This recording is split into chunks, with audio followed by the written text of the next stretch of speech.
딸아, 마흔의 흔들림 앞에서 너무 겁먹지 않았으면 좋겠다. 지금이야말로 세상의 기준에 맞춰오느라, 세상이 부여한 역할과 책임을 다하느라 억눌러온 너의 욕구들을 돌아볼 때다. 남들이 뭘 하든 네가 하고 싶고 되고 싶었던 너의 모습을 찾아보렴. 그처럼 생의 의미와 목적을 찾게 되면 앞으로 어떤 시련이 닥쳐오든 너는 무너지지 않을 것이다. 돌이켜보면 네가 무엇을 잘해서 뿌듯하긴 했어도 그게 너를 사랑하는 이유는 아니었다. 너는 그저 존재만으로도 내게 빛이었다. 그러니 세상의 말에 주눅들지 말고 그냥 네가 하고 싶은 걸 하며 살아가렴. 나는 그런 너를 죽을 때까지 응원할 것이다.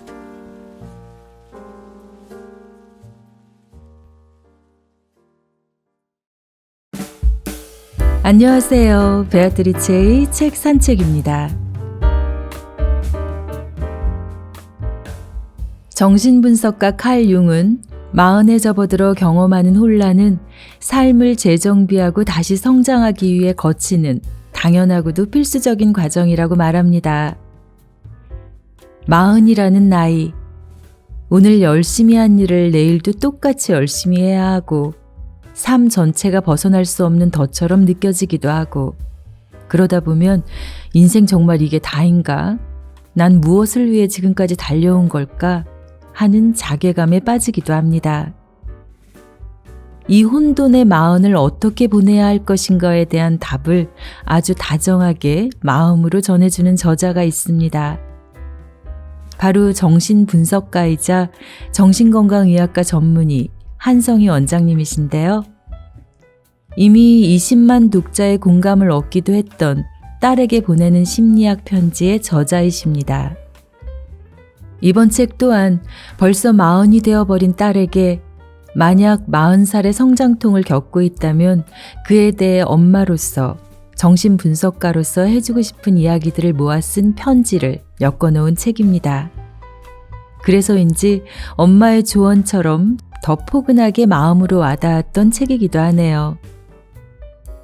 꼭 뭔가를 이뤄야만 괜찮은 인생이 아니라고, 아무것도 이루지 못해도 상관없다고, 그냥 태어났다는 사실 자체로 사랑받고 존중받을 자격이 있는 것이라고, 그러니 타인의 환호성과 인정이 아닌 그냥 있는 그대로의 자신을 사랑하고 믿는 데서 나오는 고유의 힘으로 기꺼이 다른 사람도 품을 줄 아는 어른이 되라고 말하는 엄마의 편지. 벌써 마흔이 된 딸에게로 오늘의 산책을 시작하겠습니다. 펴낸 곳은 메이븐입니다.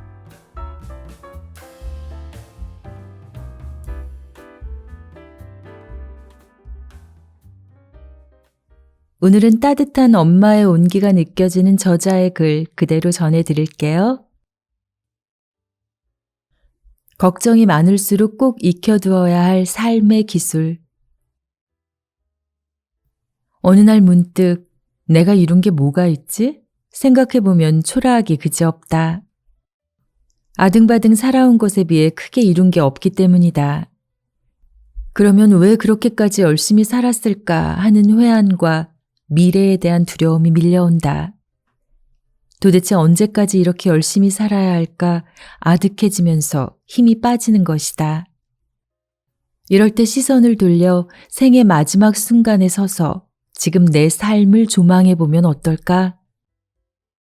눈앞의 일에 급급한 시선을 줌아웃 시켜 인생 전체를 보게 된다면 현재를 더 지혜롭고 너그럽게 살 수 있지 않을까? 메멘토 모리는 언젠가는 죽는다는 사실을 기억하라는 뜻이다. 우리 모두 언젠가 죽는다는 사실을 기억한다면 삶은 전혀 다른 의미를 가지게 될 것이다. 이를테면 오늘 아침 남편과 말다툼을 벌였지만 실은 별것 아닌 일에 자존심을 내세운 것일 수 있다. 한때는 나보다 잘 나가는 회사 동료가 미워서 겸손한 모습조차 가식이라고 욕했는데 막상 내가 성공해서 나를 시기하는 사람들이 생기면 그제야 그 동료의 마음을 헤아려 보게 된다. 그러므로 돌아서자마자 후회할 말과 행동은 하지 않는 것이 좋다. 특히나 타인에 대한 험담이나 부정적인 언급은 최대한 하지 않는 것이 최선이다. 그렇게만 해도 후회할 일을 많이 줄일 수 있다.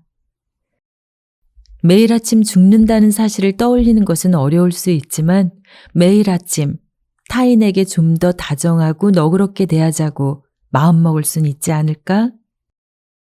가까이서는 안 보이지만 멀리서는 오히려 잘 보이는 것들이 많다. 머릿속에 멀리서 보면 달리 보인다는 사실만 기억해도 크게 도움이 된다. 인간관계로 스트레스를 받을 때, 일이 계획대로 풀리지 않아 걱정이 될 때, 이게 그렇게 걱정할 만한 일인가 생각해보면 문제를 바라보는 시선이 달라질 수 있다. 사실 무엇을 택하든 걱정을 하든 안 하든 대체로 결과가 비슷한 일이 대부분이다. 결정적인 영향을 주는 일은 소수에 불과하다.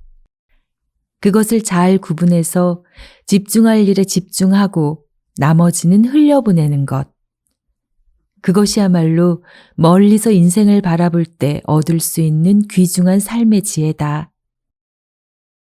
딸아, 만약 너에게 힘든 일이 생겨서 우울과 좌절에 빠지게 된다면 삶의 가장 마지막 지점으로 가서 바로 지금을 조망해 보기 바란다. 만약 그게 잘 와닿지 않으면 1년 뒤, 3년 뒤의 너를 생각해 보렴.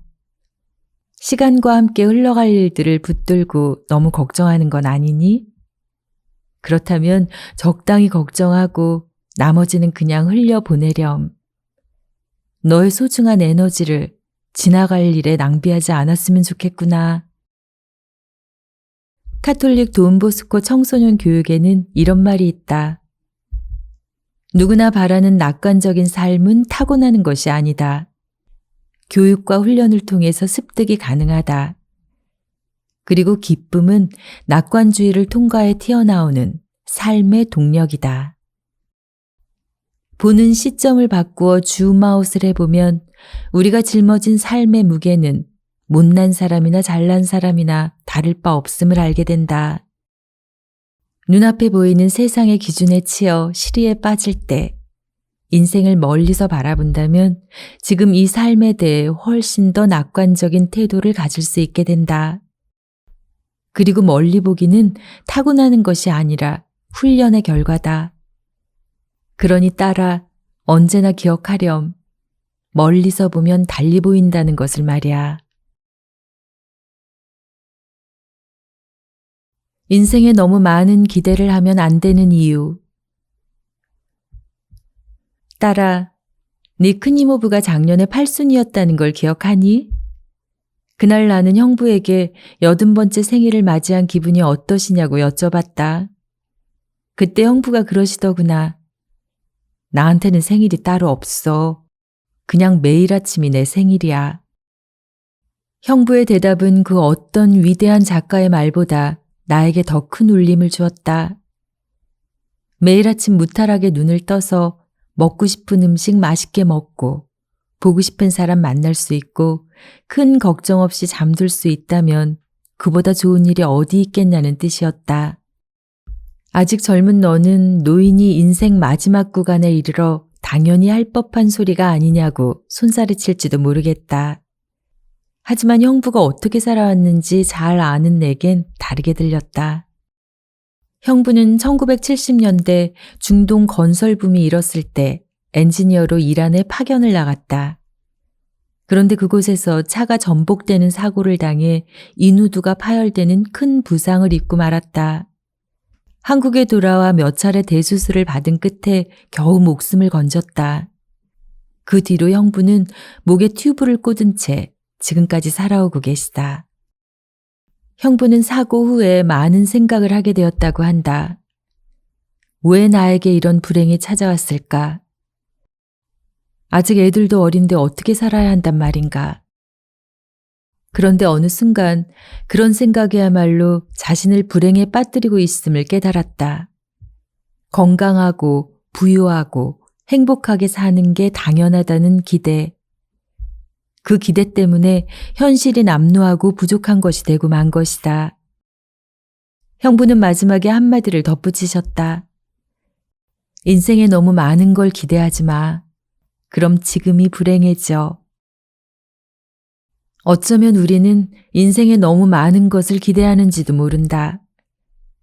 그런데 살면 살수록 알게 되는 게 있다. 세상은 그렇게 거창하지도 삶도 그리 특별하지 않다는 것이다. 인생이 멋지고 화려해야 할 이유는 어디에도 없다. 오히려 허접하고 아무것도 없는 것이 인생이다. 잘났든 못났든 다 같이 죽음으로 가는 도중에 서 있기에 그 과정에서 한때의 인기를 맛보고 전성기도 누렸다면 그것으로 족하다. 이것을 수용하는 데서 진정한 의미의 성장이 이루어진다. 넘치게 기대하지 마세요. 진료실을 찾는 분들에게 내가 조언하는 말이기도 하다. 인생은 생각만큼 거창하지 않다. 그러므로 대단한 존재가 돼야 하고 그게 아니면 형편없다고 생각하는 건 애초부터 잘못된 문제를 푸는 것과 같다. 그리고 현실이 아무리 초라해도 인생이 공허하고 무의미하기만 한 것은 아니다. 한계를 인정하고 꿈을 재조명하고 아름다움과 비루함이 공존하는 세상을 있는 그대로 바라볼 때 우리는 비로소 현실에 좌절하지 않고 뜻대로 살아갈 수 있다. 꿈을 이룬다는 것은 바로 이런 뜻이다.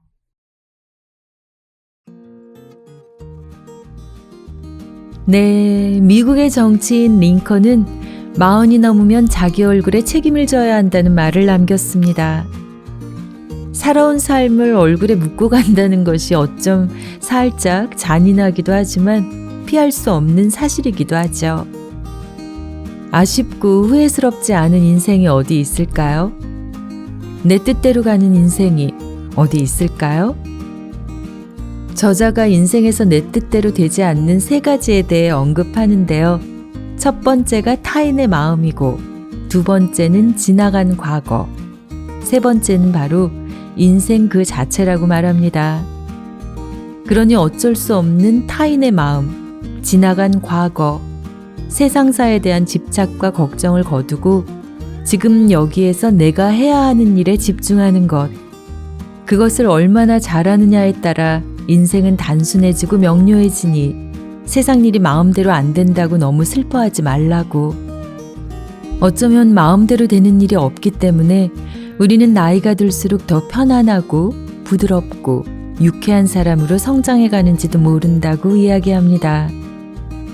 어제까지는 마음에 들지 않는 인생이었어도 오늘을 어떻게 사느냐에 따라 내일은 달라집니다. 과거를 떠나보내고 앞으로 나아가는 것도 나의 선택입니다. 저자가 딸에게 말하죠. 딸아, 힘들어서 도망가고 싶고 그래서 그럴듯한 핑계를 찾게 될 때는 꼭 기억하렴.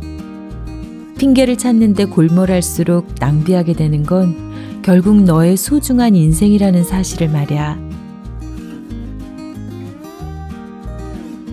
네, 우리도 핑계대지 말고 조금 부지런히 몸을 움직여 내가 좋아하는 일로, 내가 행복해지는 시간으로 오늘을 꽉 채워보는 것. 이게 바로 신나게 사는 방법이자 삶을 즐길 줄 아는 멋진 내가 되는 건 아닐까 싶습니다. 삶을 변화시키는 책 한 권의 기적, 베아트리체의 책 산책이었습니다.